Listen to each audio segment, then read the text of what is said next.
টানা বর্ষণ ও পাহাড়ি ঢলে নেত্রকোনায় কলমকান্দায় উগদাখালী নদীর পানি বেয়ে প্লাবিত হয়েছে নিম্নাচল।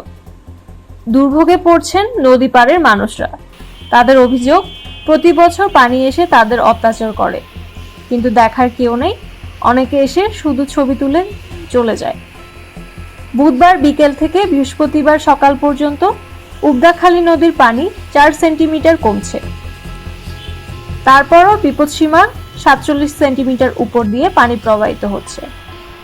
এদিকে নদী পাড়ের সদর ইউনিয়নের সাউথপাড়া, মনতলা, ইসবপুর, কেশবপুর ও ইব্রাহিমপুর সহ পার্শ্ববর্তী বড়খাপন ইউনিয়নের প্রায় সবগুলো গ্রাম এবং নাজিরপুর ইউনিয়নের দিলুরা, ফকির, চান্দুয়ান ও পাঁচকাটা গ্রামের মানুষ পানিবন্দী হয়ে পড়েছেন। এতে বেশি দুর্ভোগে পড়েছেন নিম্ন আয়ের মানুষরা। পানিবন্দীরা জানান, বাড়ির ভেতরে পানি থাকায় হচ্ছে না রান্না খাওয়া। শুকনো খাবার নিয়ে কোনো মতে দিন কাটছে তাদের। উঁচু 2-1টি দোকান থেকে শুকনো খাবারের যোগান দিচ্ছেন বাড়ির অভিভাবকরা। তবে অনেকে নৌকা না থাকায় পানি পেরিয়ে বাড়ির বাইরে যাতায়াত করতে হচ্ছে।